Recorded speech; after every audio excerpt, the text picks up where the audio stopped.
Vilissa Thompson is a licensed master social worker, LMSW, from Winsboro, South Carolina. Vilissa is the founder and CEO of Ramp Your Voice, an organization focused on promoting self-advocacy and strengthening empowerment among people with disabilities. Being a disability rights consultant, writer, and advocate affords Vilissa the opportunity to become a prominent leader and expert in addressing and educating the public and political figures about the plight of people with disabilities, especially women of color with disabilities. I would also just like to add that if you have not yet heard of the hashtag disability2white, please go check it out on Twitter. Yes. And without further ado, here is Vilissa.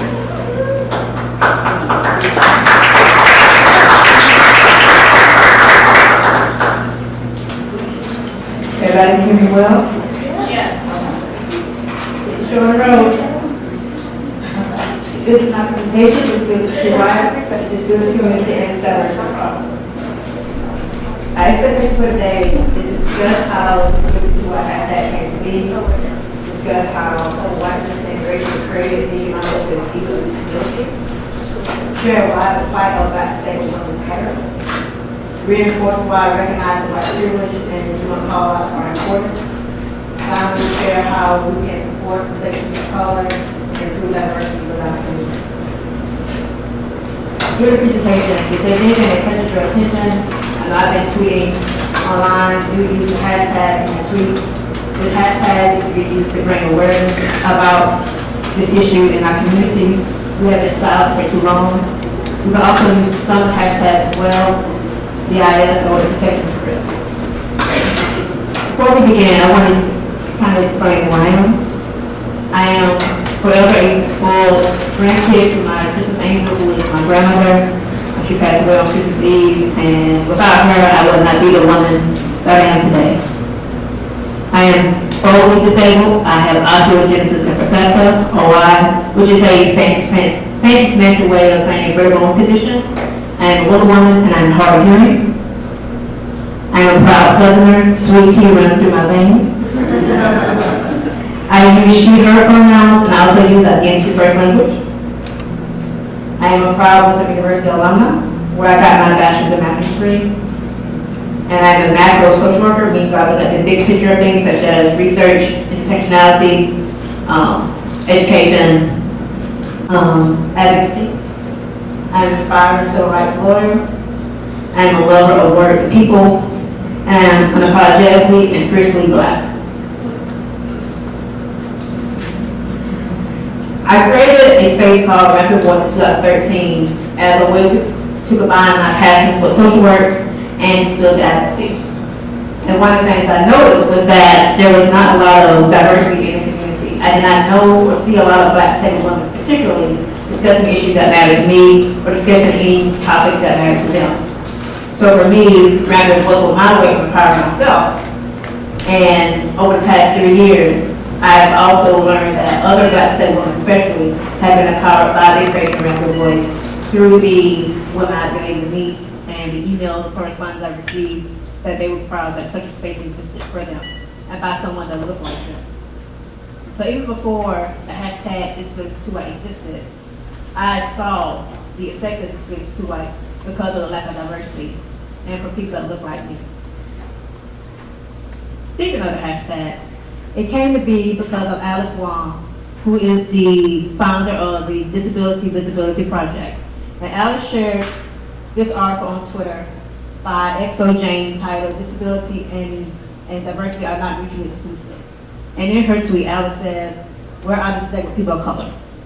And there was a conversation about, again, time and time again, in the disabled community, the stories and voices seen are those who are white. And particularly when it comes to disabled women, there's white disabled women whose stories get seen. So during the course of interaction with the discussion that was going on, Disability2white just kind of popped into my head. And I started using it in my tweets, and then everybody else saw it and started using their tweets, and it just went crazy, right? It went viral. I was very shocked at that because I think we've all kind of needed something that really allow us as people of color especially to talk about this issue. And some of the tweets that have been used by the hashtag over time are some of the ones I featured today by Aaron Harley, who says, at disability, I rarely see Latinas at the face of disability. This was two white crypto stories. Megan Hussey said that disability too white, but people think autism is a white people thing and black children go undiagnosed. One of the great things about the hashtag were white disabled people speaking out on disability too white, and I think it's very important for white disabled people to speak out on this issue. And I will really be talking to white disabled people in this audit today because through my presentation. And Chronically Fab said disability too white, when people think disabled equal white. That's a problem. White disabled people need to pass the mic. And the Bibliophile said disability too white when you have to wait twice as long for a medical diagnosis or to receive adequate medical care because of medical racism. And one other point that I want to reiterate when it comes to the hashtag, which was made by Abby Lee, it said PSA, intersectionality is real. Acknowledging it is not invisibility to you, for you, but visibility for others. And that's okay. Visibility for white. At any other time that when people of color express their truths, white people get upset. And so, I and many other advocates receive a lot of hate because of hashtag. I know that that was the first time in my life that I was called the N-word because I was told I was offending white people, particularly disabled white people. And I need to be called out my name and called something very gross because of me telling my truth. So that's why I have this slide titled, Cry Me a River of White Tears. Because I do not have time for white people to really be in their feelings because I'm telling the truth about the racism in our community. And the picture is one of my favorite memes of the president saying, they mad, First Lady's face saying, oh, they mad, and Gabby Douglas saying, they stay mad. And I really want white disabled people to really realize that there is an incredible amount of racism in our community.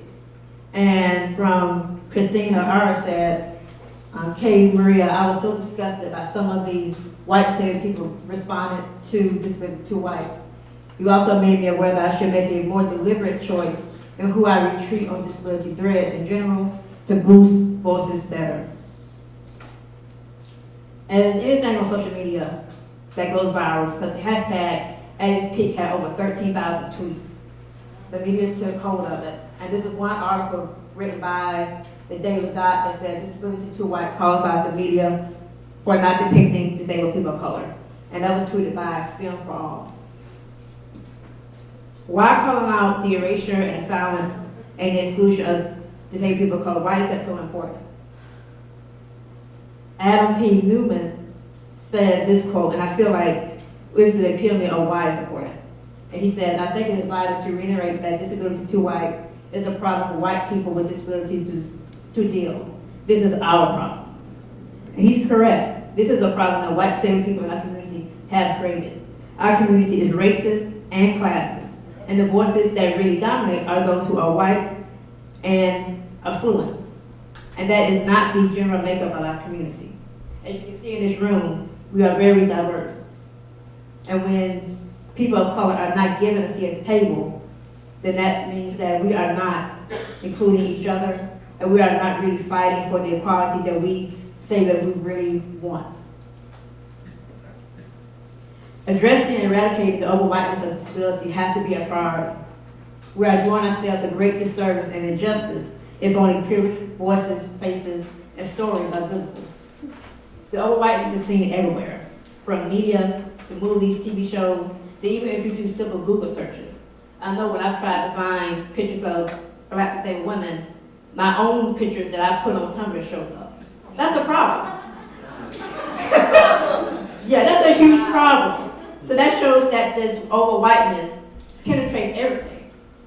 And one particular space that it dominates is our disability organizations and the leadership within them.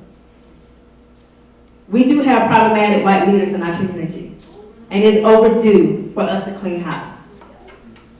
One such example is Jennifer Lazo-Merahi, who a couple months ago did this Facebook post that says, if Hillary wins, it will be because of white voters. Let me say that again. If Hillary wins, it will be because of white voters who care about people with disabilities. By the way, this is not a partisan thing. The same is true for Republican Senator Richard Burr in North Carolina, who is running as the pro-people with disabilities candidate there. The power of voters with disabilities will determine the outcome of the 2016 election. Remember that George H.W. Bush signed the ADA. I'm gonna let y'all soak that in for a second. When I saw that, I laughed, and then I got mad. Jennifer's statement is wrong on so many levels. The first being that it excludes disabled people of color who vote, like myself. The second is that it excludes non-disabled people of color who care about disability issues, whether because someone they know is disabled by family, friends, or they just care about basic human rights and ensuring that people have the resources and support that they need.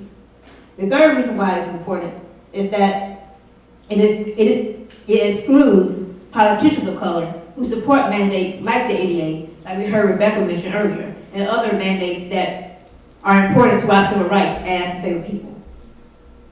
The fourth is that this is another example of the racist leadership in our community. This is not the first time that Jennifer has said something or did something problematic in our community. It is another example of that. So for me, we do need to clean house. Jennifer is not the only problematic leader in our community. And I don't want those who may be here, who may be problematic, to think that, oh, she's not talking about me. Yes, I am. You just may not be posting it on Facebook, but we are talking about you. And we know who you are. And Allison White reiterated the same. Let's be honest about how many organizations are too white. Racism has deep roots in our community. Our organization should mirror the makeup of the community, and majority of them fare horribly at supporting diversity and being culturally common. The disability organizational culture is racist. Until we accept that truth, we will continue to not have respectful, meaningful, and necessary representation. And Greg Barrington reiterated this by saying disability organizations aren't promoting social justice if they engage in racist analysis. People of color are disabled too. Disability too white, encryptable. The effects of that erasure and silence affects whose voices and stories are heard and told. Look around your advocacy circles. Where are the Black disabled people, the Latinx, the Asians, Natives, multi-race people, immigrants? Where are they? If you keep on one hand within your organization, especially if you're a leader, how many people of color are in it, then you are part of the disability too white problem. And you need to be aware of that.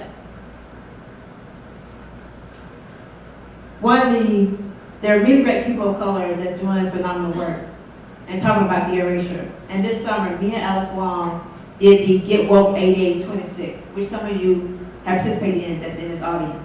And in that, we talked about how the ADA has impacted disabled people of color because we don't really hear about our stories in connection to that mandate.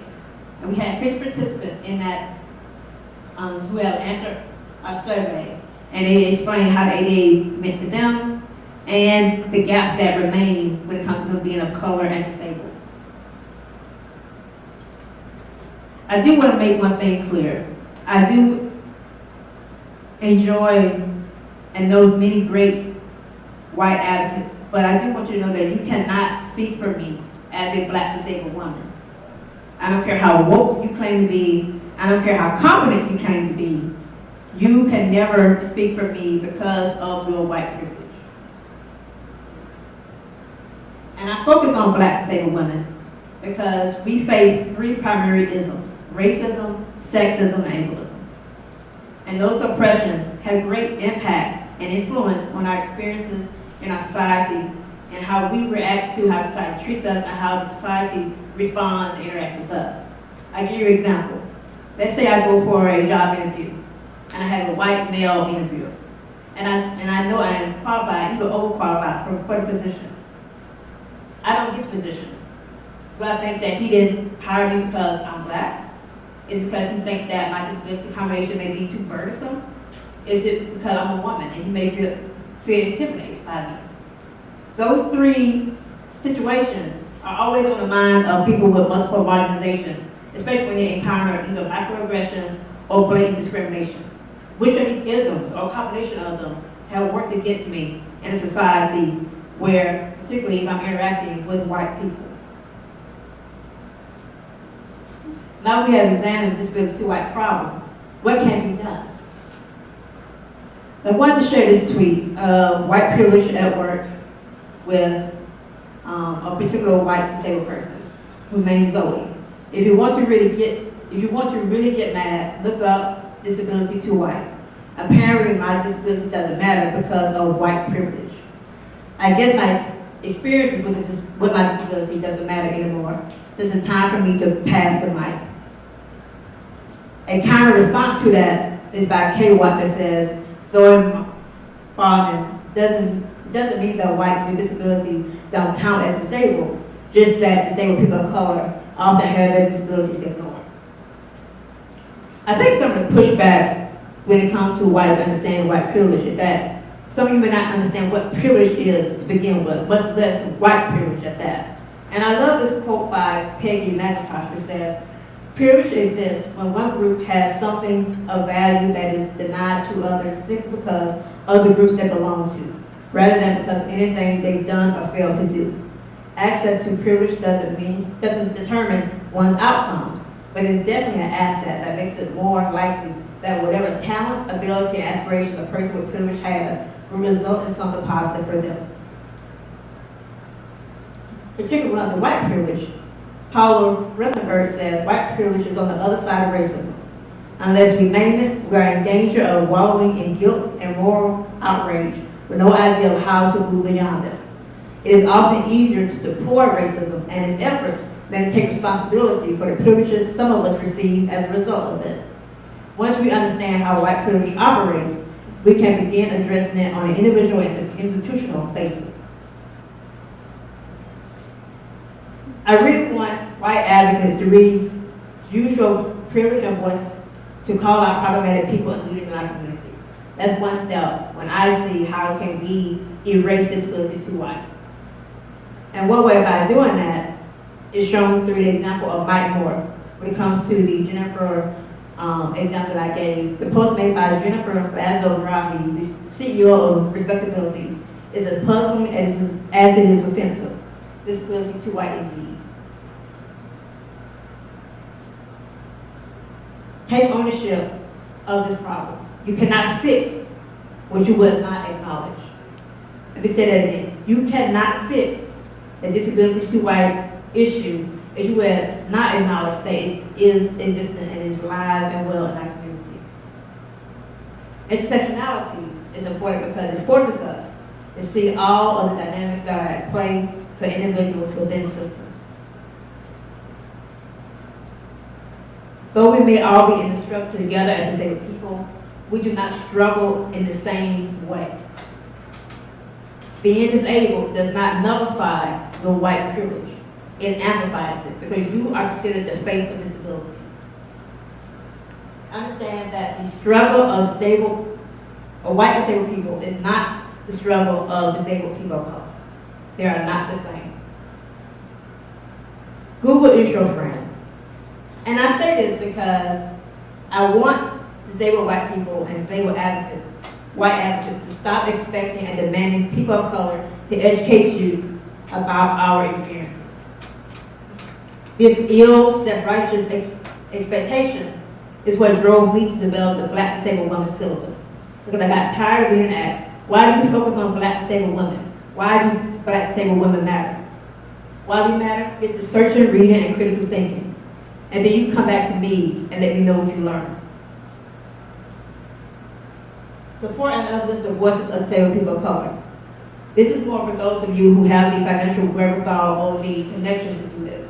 Provide financial supports to the projects, entities, and programs we spearhead. As you see today, there are some great people of color advocates who are doing phenomenal work. And it takes money to do that work. And if you look around and see who you're giving your money to, and they're all one shade, then that's a problem. Stop tokenizing and excluding disabled people of color who are established leaders in our community. If you have not put in the work on a particular topic, but yet you have centered yourself as the expert, that's a problem. And we know many white advocates who have done that. If in 2016 you claim not to know a single disabled person of color to support, it is because you choose to ignore our existence. But since I have pity on the needy, I thought I would at least share a few of some of my faves that get you started on who to support. The Harriet Tubman Collective is a group of Black, disabled, and deaf advocates who are doing phenomenal work in addressing some of the issues. I am a part of HCC. Heather Watkins, who was our keynote speaker today, Lydia Brown, who spoke earlier, T.L. Lewis, Leroy Moore, and Nina Cameron are just some of the phenomenal advocates of color that you can support. Questions? And these are some references that I think are great resources to really look into. And that is the Get Well 88 report that I said earlier. And this is where you can find me doing the good trouble with an advocacy.